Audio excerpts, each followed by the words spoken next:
बाहर से तू आइल बाड़ू हो, धरे न देलू घबराइल बाड़ू हो। कर कबूल कुछ भूल भइल बा, फूल कुमारी मुरझाइल बाड़ू हो। बात का बा बताव जल्दी से, गलती से रात जीजे हम सुती गईनी जान गलती से। आज होते बिहान लुटी गईनी जान गलती से।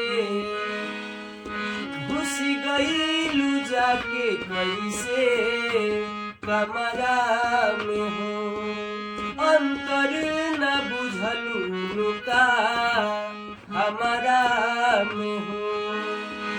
अरे लागल रहे दरवाजा रहे खुला, तहरे भगी में जाके मार देनी उल्हा। नाश कैलू तू प्यार पलटी से, गलती से रात जीजे हम लुटी गईनी जान गलती से। अरे होते बिहान लुटी गईनी जान गलती से।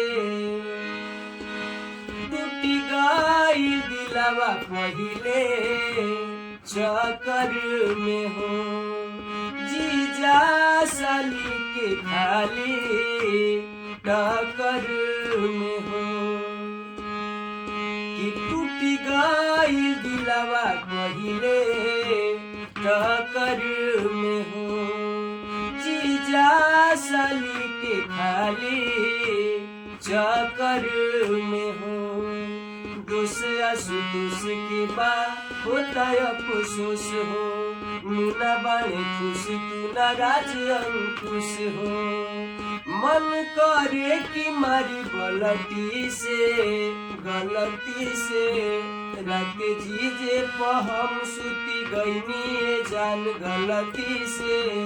अरे होते बिहान लुटी गईनी जान गलती से।